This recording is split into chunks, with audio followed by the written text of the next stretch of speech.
Holy crap balls of Alcatraz, 11 years and I finally got around to playing Fallout 4. Woo! 200 hours later and methinks we're good to finally do a full review. Talk about patient gaming. Have to say, I was a bit skeptical at first, as many Fallout fans have criticized Fallout 4 for breaking away from the formula of its predecessors. Diminished roleplay mechanics, generic and uninspired factions, lack of meaningful dialogue options or stats, and an overall lack of player choice, to be fair. All valid criticisms, but with every removed RPG element, Bethesda added something new to the fold that still managed to grasp my attention. Something not so easily done these days. So would I recommend fellow patient gamers who've never tried Fallout 4 to give it a shot? Do I think, despite the streamlining of the series and break away from its more in-depth roleplay mechanics, that Fallout 4 is still an enjoyable romp that new and old fans alike can at least find some entertainment with? Stay tuned and you'll find out as I take a fairly deep dive into the controversial, yet still somewhat iconic, Fallout 4 breakdown. Hello my fellow gamers, Jarek Defiler the Patient Gamer here to talk about a little old title called Fallout 4. Maybe you heard of it. My wife and I had just finished watching Season 2 of the Fallout series on Amazon Prime Video, and we enjoyed it for the most part. It wasn't as good as the first season and felt a bit slow and confused, like, why did they suddenly try and make Walton Goggins' wife sympathetic and a good guy when she was clearly an evil villainess in the first season? But whatever, this video isn't about that, bugger off. That said, watching the show made me want to brush up on my Fallout lore, as I have played the original first and second games, as well as Fallout 3 and quite frankly an unhealthy amount of Fallout New Vegas, which I adore. I had no interest in Fallout 76, but I always wanted to give Fallout 4 a try, yet for some reason I just never got around to it until now. So the last 2 months or so, I've chained up my 2-year-old daughter in the basement so I could get some extra time to give the game a try. And try I did, as I ended up with roughly 200 hours in one playthrough, leading me to finally finish and give a hearty review. Full disclosure, I played the game with nearly all the DLCs except for the stupid ones like the Season Pass and Creations Bundle crap. I also didn't play Nuka World because after reading up on it, it just seemed like nothing new or interesting, so I skipped it. I may give it a try in the future, but for now I just couldn't be bothered. Also, I refrained from using any mods or console commands for the first 50 hours. But then there were just too many issues that needed to be fixed, so I implemented some quality of life mods like the unofficial bug patch, a mod that fixes the loading times, and a couple other small things that didn't mess with the story or gameplay. Then, once I got around the 150 hour mark, I started adding more fun mods and using console commands and stuff, breakdown.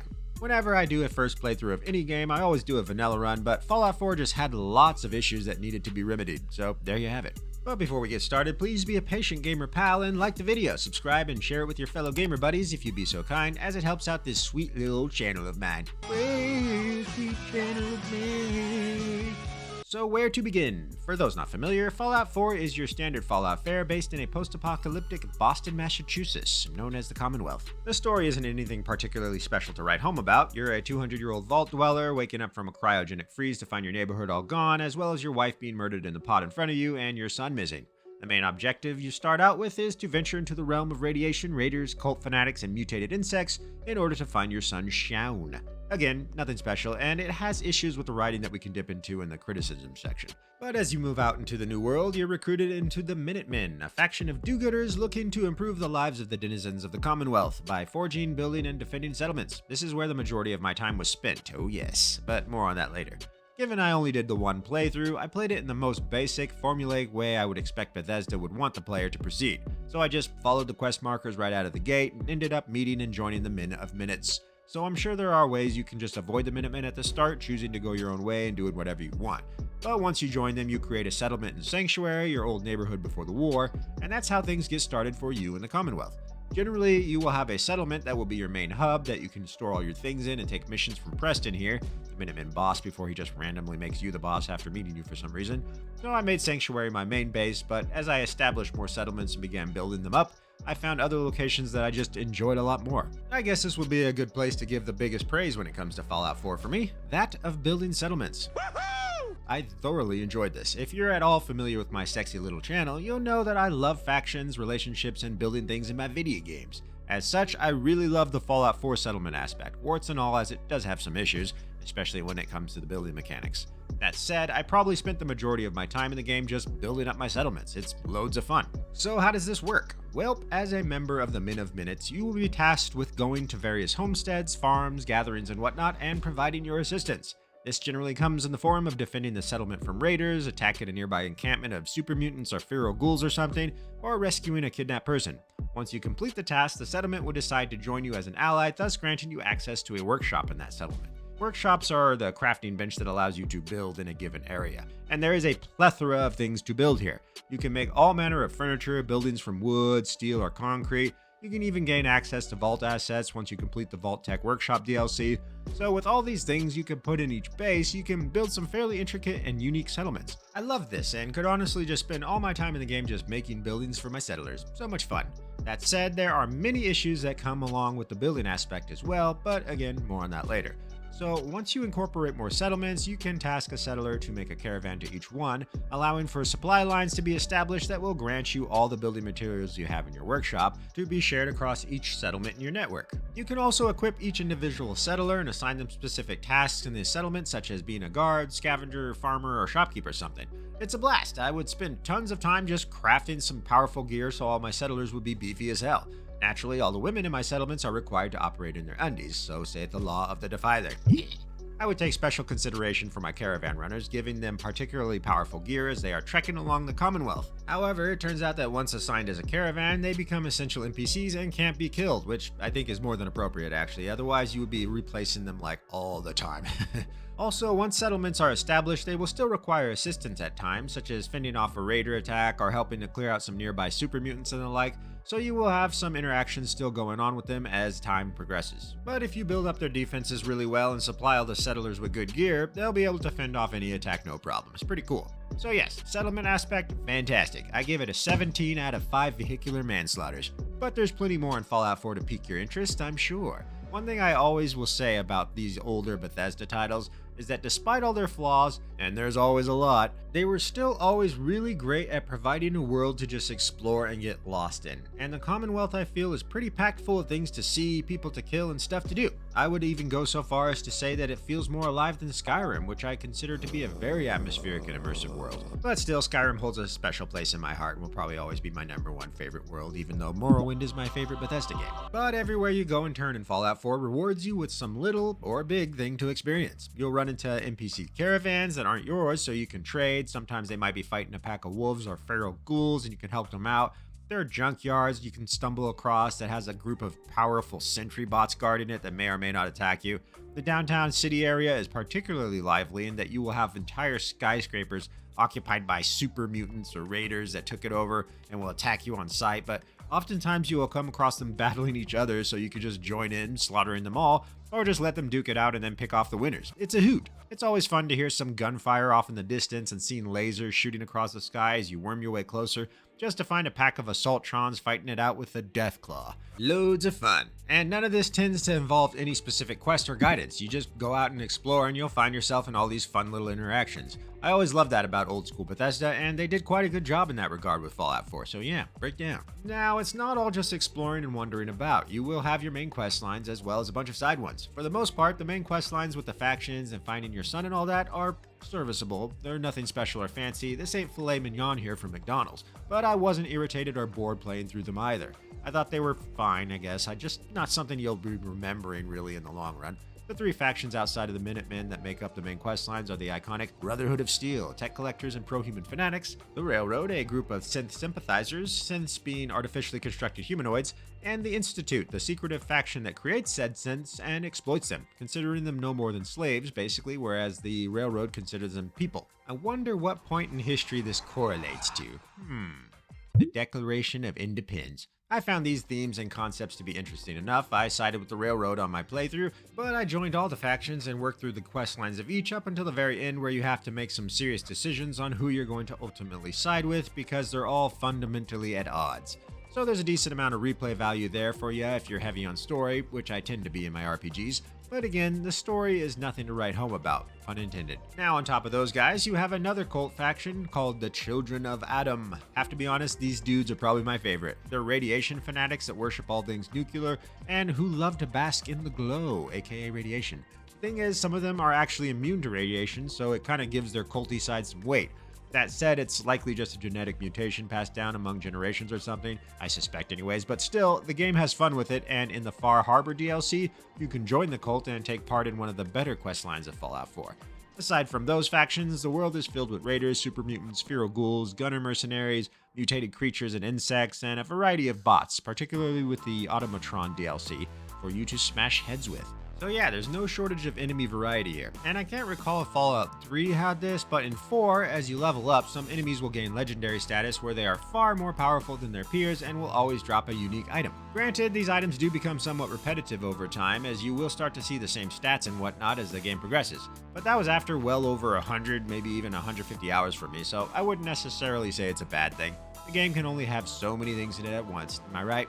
But the cool thing is, there's a fairly robust crafting system in Fallout 4 that allows you to take those legendary items, along with any item you scavenge really, and beef it up to something even more powerful so long as you have the necessary perks. So you'll need like high blacksmithing to max out melee weapons, science for energy weapons, armorsmith for, well, armor, and then a combination of some perks for other varieties. The legendary items will just tend to have more powerful modifications on them when first dropped that you can then add to or even remove and put onto something else. But some of the legendary items will have some unique modifiers that you can't really pull off or anything because it will just be specific to that piece of gear. It's pretty cool. I thought it was a fairly fun system, and after maxing out all the crafting perks, I was able to make some really cool and gnarly gear that I would then deck out all my settlers and companions in. Fun stuff, right? Now on the perk aspect, this is where I see a lot of the criticisms from Fallout fans. It is indeed much different from earlier iterations as you don't have skills anymore, and thus you don't have set requirements that may lock you out of certain things like dialogue options and whatnot. You can get some stat-based perks like strength, intelligence, and agility, but then what was skills in Fallout 3 are simply perks in Fallout 4 that you can acquire so long as you have enough points in the overhead stat. It's like a perk tree rather than a specialized stat that would require associated skills to meet certain parameters, if that makes sense. Some may like this, some may not. I didn't particularly care either way, to be honest, but I completely understand why fans of Fallout 3 or New Vegas don't care for this system. With Fallout 4, so long as you keep leveling, you can just get all the perks if you want and be an absolute god. That said, I played up to level 78 after I finally beat the main quest lines, and I still have over half of the perks still locked. But even after the main quest, there are still plenty of things to do in the game and plenty of XP to be had. As such, it's more than possible to max out every perk if you wish, and there is a lot of them that drastically mix up the gameplay. So I have to be honest here, I haven't played Fallout 3 or New Vegas in many moons, so I'm not as irritated with the changes as others may be. And I was never a real hardcore Fallout fan despite having played a ton of New Vegas. Do I like the franchise? Hell yeah, but I'm not exactly going on wiki binges and lore deep dives like I would with, say, Elder Scrolls or Warhammer. So take my opinion with a bucket of salt here if you're a die-hard Fallout fan. For me, as a more casual gamer these days, I value on if I had fun or not, and I very much had fun with Fallout 4. There are tons of points of interest, some fairly decent NPC companions that are fun to keep around, such as my love bot Ada or my chosen romance option, Kate, because why the hell wouldn't I want to woo a hot red-headed Irish brawler? Have to make sure she's in the appropriate attire naturally. The downtown area is loads of fun to take part in, finding so many buildings you can explore which serve as basically dungeons. You'll have massive factories or office complexes that you fight your way through to get to the boss. It's really cool and didn't really get old for me. I enjoyed just cleaning out these places, sometimes multiple times as the enemies will respawn, eventually allowing you to farm them. So yeah, they really did a great job on the downtown area. It's packed full of stuff to explore, NPCs to meet, and enemies to fight. Just loads of fun. And some of the design of these places is really intriguing. You'll have waterlogged neighborhoods where raiders set up skywalks on all the buildings so you have to make your way along these rickety platforms while taking fire from trash-talking enemies. And the raiders and gunners talk a lot of trash when fighting you, and it's hilarious and it's awesome. There's this ghoul-infested town on the outskirts of the city where someone set up platforms to travel across the buildings, but the streets are littered with ghouls, so if you fall, you'll be swarmed like crazy. There's also this one raider fortress in the ocean where they took these capsized ships and turned them into a massive encampment. You have to fight your way along the ships and platforms connecting them, working your way up this massive capsized freighter to the raider boss. It was a blast, and there's lots of other really cool level designs like that they have here. Really good job they did there on the level design. But now let's move on to the combat. This comes with a caveat. I played with a DualShock controller rather than a mouse and keyboard, as I preferred to just sit back and relax with these types of RPGs, so do forgive my atrocious aim and controls you're seeing in some of the footage here because, yeah, it's horrible. But for the most part, the combat was okay. I would find it irritating at times as the enemies can feel very bullet spongy if you don't have like the right perks to properly upgrade your weapons yet. There were also times I'd be one shot by assaultron lasers despite being behind cover, but we'll discuss that in a bit. Overall, the combat is serviceable, but let's be honest here, combat has never been Bethesda's strong suit, and the combat in Fallout 4 is very buggy. That said, there are a plethora of really fun weapons you can get throughout the game. You got your standard pistols, rifles, shotguns, sniper rifles, and whatnot, but then you got your gamma ray guns, laser rifles, miniguns, rocket and nuke launchers, laser gatlings, all manner of funky fun weapons. And you also have your melee pool of knives, baseball bats, knuckles, sledgehammers, this like buzzsaw weed whacker thing. Pretty fun stuff.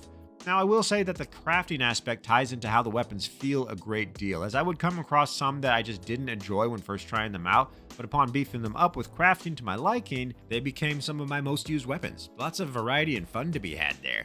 Yes, indeedy, feed the needy. Now, as far as the DLCs are concerned, I really enjoyed Far Harbor and Automatron. Far Harbor, I think, has the best story in the game. It finds you on this mysterious island plagued by a dangerous radioactive fog that makes people go crazy. You manage the 3 factions on the island and can do a nice diplomatic approach or just blow everyone up.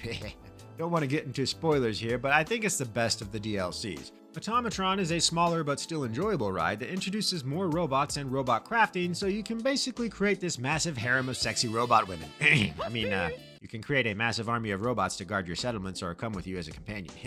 The story is fun enough, nothing fancy, but I wouldn't say it was bad either. Now, the Vault Tech Workshop DLC has a quest where you set up and manage a vault, albeit in a limited capacity. But the vault area is huge. That said, I didn't particularly spend a lot of time in it. I just have zero desire to live in a hole in the ground. Still, the DLC grants a lot of new assets for building settlements on the surface, so you can come up with some much nicer aesthetics and larger buildings with the vault structures that don't look all post-apocalyptic, as well as more powerful generators for your settlements. The rest of the DLCs I either didn't care to try or were forgettable or just kind of a scam, to be honest. But as you can see, there is a great deal to like about Fallout 4, but it's not all butterfly farts and penguin sandwiches. The game has a fair amount of issues. So what are my criticisms here? Well, since we were just talking about the combat, there are a variety of problems there. As I stated before, enemies being bullet sponges early on and even later on with max weapon perks is an annoyance. They aren't unkillable, mind you, but it does feel like it takes far too long at times when it comes to fighting the legendary enemies. The weapons themselves can have issues as well, depending on the type. For instance, I was using this Gauss rifle thingy that's like a plasma gun or something where you have to charge it to get maximum damage. I was mainly playing a sniper or a long rifle build, so I had these powerful scopes on most of my weapons.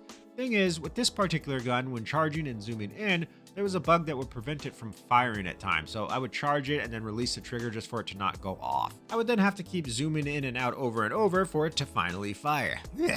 On the flip side, sometimes after I would shoot it, it wouldn't charge again unless I zoomed in and out on my scope a few times. This was super frustrating, and eventually I had to just stop using it even though it was among my favorite weapons when it would work. Lame potatoes. There's also an issue with asset hitboxes blocking your shots when you can clearly see that you're shooting past them. So if an enemy's head is poking out past a wall or a fence or something, and you try to snipe it, the projectile will often hit the invisible hitbox surrounding the edge of the wall's asset instead of the enemy themselves. That was very common and would force me to engage with enemies that were only out in the open at times, lest I fail to achieve that pink mist. At times, hit registration was a huge problem as well. I would have my crosshairs perfectly on an enemy just for the projectile to completely whiff and fly past them. Sometimes you may even see the bullet trail go through their body but not register it hits. This was irritating, especially when you're trying to snipe from stealth and then they immediately know where you are. Which brings on another annoyance, enemy awareness. If you one-shot an enemy from stealth, instead of their allies being confused and wondering where you're at, they will immediately home in on you and just laser target you with perfect aim. It kind of defeated the whole point of being in stealth outside of your first initial hit. So I eventually gave up on stealth and would just run and gun or snipe while bouncing around corners when I could. Blech.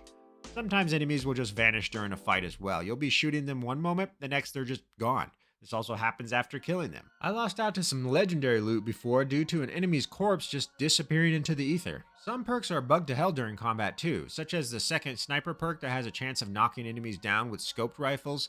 This was annoying as shit because when the enemy would get knocked down, they sink into the ground so you can't see their friggin' body anymore. Like, what the hell, man? There'd also be some major random shakiness that may happen when scoped in for some reason. There's this inspirational perk that allows your companions to be immune to your damage as well as you being immune to theirs. But Ada would still hit me with her disruption beam thingy that would make me blind, and she would do this a lot, like every single fight. It was super annoying. My explosives would also still hit my companions even with the perk maxed out, so yeah, just lame. The VAT system can be a bit of a pain as well, at least on controller, as it wouldn't properly register while I was trying to click. So I would want to reach an enemy's leg, let's say, but I wouldn't be able to cycle through it, especially if another of their appendages is blocking it, because it would want to cycle through every limb under the sun, including my own, except the one I wanted to actually shoot. So yeah, combat has a bunch of issues, but it's still serviceable, and if you're like me, you don't play Bethesda games for the combat anyways, but rather the immersion and atmosphere. Still, combat shouldn't suck no matter what game it's in. Moving on! There are issues with NPCs at times. Talking to NPCs while they're working on a bench or farming or sleeping takes forever. You have to wait for them to get up or stop what they're doing so they can turn to you and then speak. In Skyrim, you can generally proceed with dialogue during these animations, but not in Fallout 4. So it's rather irritating having to wait several seconds for an NPC to get out of bed so you can just turn in a quest or some crap. This is linked to another problem of NPCs not shutting up when you need them to. Vendors are a big example. When trying to barter, you gotta speak to an NPC vendor and they will always have stuff to say when you arrive, and it takes quite a lot of time before you can finally get to the vendoring part. And I don't need to hear about how your weapons are great at killing or how you're thankful I returned a book to a friggin' library. Just let me see your shit. You can try and skip through the dialogue, but even that is inconsistent and slow. So yeah, just minor annoyances that add up when trying to get through NPC dialogue over the course of 200 hours. There are also a bunch of the standard Bethesda bugs, such as enemies getting stuck on terrain, you getting stuck on terrain, NPCs getting stuck on terrain, terrain getting stuck on terrain, quest markers not showing up where they should be or showing someplace completely different than where they should be. In the storyline, you infiltrate the Institute, and it's probably my favorite place aesthetically in the game, but it is super bugged in that it will block off entire areas where you need to go. So it will have closed doors that should be open but are permanently closed. As such, I couldn't get into turning quests. This was infuriating, and after trying some legitimate workarounds that all failed, I just ended up having to use console commands to disable all the doors. Ugh. Bugs abound, ladies and gentlemen, bugs abound. Now, the building aspect, although my favorite part of Fallout 4, is super janky and just confusing at times when it comes to some of the design decisions. For instance, when you build a floor and are placing walls around it, they snap to the floor and each other. However, they only snap together in a parallel path. You cannot snap walls together to form a corner. This is baffling to me. You do get corner walls to use, but they only snap to the outside of the walls, so if you're trying to make a room, the corner piece will snap to the edge so it's sticking out away from the floor. I mean, come on dudes, this isn't rocket gynecology, this is basic base building shit. It's got to the point where I had to mod in some base building quality of life stuff just so I could build a proper base. That said, the vault assets are fairly well done and don't really have this problem, but even then, they're very convoluted. For example, you have floors, walls, and ceilings, but the walls will have mid and top sections or lower sections that will have their own floors. So if you have a wall with a floor attached already and try to put it on a regular floor, it'll muck up your whole layout because the measurements will be off. You can also only put ceilings on wall top pieces for some stupid reason. You also can't mix vault assets with, say, wood or metal assets, which is dumb. So yeah, once you figure this all out through trial and error, it does become easier to build, but it took a while and was more frustrating than fun at times. Of all things that should allow the player to experiment and have fun, it's base building. Like, I don't know why I shouldn't be able to put a floor on a top wall piece. It does not make sense. And the conduits and power system isn't really well explained because the conduits don't really have good range, so you have to build them very close together when trying to reach power to far places. It's just a pain. But, you know, Fallout 4 just has lots of limitations in that regard. For one, everything you need to craft and build requires materials that you get from scrapping items or junk.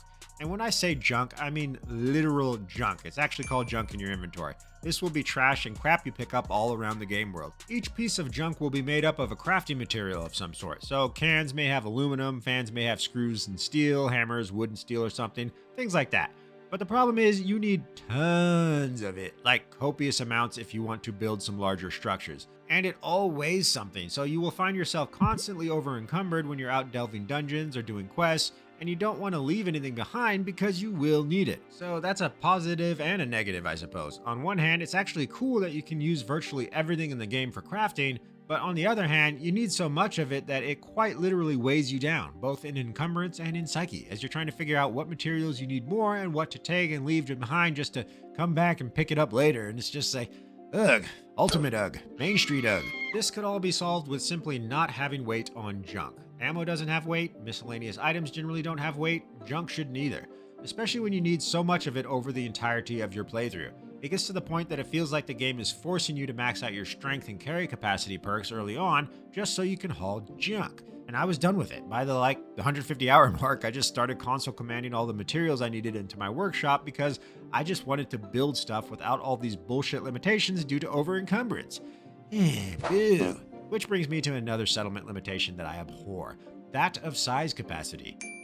When building a settlement, you are limited to the amount of assets you can put in it. This means walls, store stalls, workbenches, turrets, light posts, whatever. Anything and everything you build will contribute to this size limit, which is very, very limited in the grand scheme of things. At least when it comes to how I like to build stuff. Big and ballsy. I love building giant structures and putting all these intricate decorations and stuff in them, and the game is just like, screw you can only build like a 2-bedroom apartment because fuck you. And I just wonder why. Like, what purpose does that serve? The game can handle bigger structures and more assets. I know this because eventually I removed all the size limits in my settlement through console commands so I could just build all the fun grand stuff I wanted, and the game didn't have any performance dips at all. Not that its performance was great to begin with, but more on that later. So with some tweaks in the console command and a few mods for your pleasure, the building elements in Fallout 4 were super fun, but I can't judge a game on mods and console commands, so ultimately the building aspect kinda sucked, yeah. Great concept, poor execution. Now, the issues with the writing are fairly simple, silly things. For instance, the entire goal of the main questline is to find your son, but you're really encouraged to just wander and explore and do side content as well. As a result, it never feels like finding your son is top priority. It wasn't mine anyways, I just wanted to recruit more settlements and build them up. I didn't actually get to the son part of the questline until I was over 180 hours in, I think. And by that point, I was just rushing the main questline to finish it for this video as I was having way more fun building settlements. So the writing of the main questline, the Videla questline anyways, is just lackluster. Not really well conceived, I feel. I've never felt engaged with the main questline like I did in the Far Harbor DLC's questline, for example. The factions aren't particularly interesting in the main game either. The NPCs involved in them are fairly forgettable, maybe a few exceptions. The other NPCs like Kate is great, Ada I love, Piper I liked, Valentine was awesome, but others like Preston, Desdemona, pretty much all of the Brotherhood of Steel dudes were just mediocre and forgettable. Totally my subjective opinion, but most of the NPCs really weren't that memorable to me at all. Now, on top of all these issues, there's one of the most glaring, and that's performance. The game ran like trash, ladies and gentlemen. It's an older title, I get it, but still, I'm running an RTX 5090 with an older but still strong Ryzen 9 3900X 12 core with 32 gigs of RAM, and I shouldn't be getting dips of 25 frames per second. The frame rate would hover around the 40s to 50s throughout my playthrough without mods, mind you. That's no bueno. As I mentioned before, I had to mod the load times because it apparently ties it with a capped frame rate, which would in turn cause load times of several minutes. Just why? There was also massive asset and texture pop-in throughout my playthrough. The game is old, but it doesn't look terrible. I actually like the post-apocalyptic aesthetic. I think they did a phenomenal job on the skyline and cityscape aspect with all the ruined clutter and whatnot. The game looks good close-up and from afar. The art team did a fantastic job here, I'd say, but unfortunately, it just runs like hot ass. So there you have it, my patient gaming friends. Fallout 4 in all its majesty. Took me quite a while with this one. Is it perfect? Hell no. Is it flawed? Hell yes. Is it broken in some aspects with weird game design choices? Absolutely. Is it ultimately a fun and entertaining romp that had me wanting to come back time and time again to play a little more? Fuck yeah. Despite all its flaws, I thoroughly enjoyed my time with Fallout 4. I wouldn't have put 200 hours in if I didn't, but like all Bethesda titles, it's marred by poor optimization, some odd design choices, and some fairly lackluster story and NPC elements, which is more of a product of later Bethesda rather than old school Bethesda, I think. Either way, if any of you haven't tried it and always wondered, hopefully this video will give you the information you need to make a decision.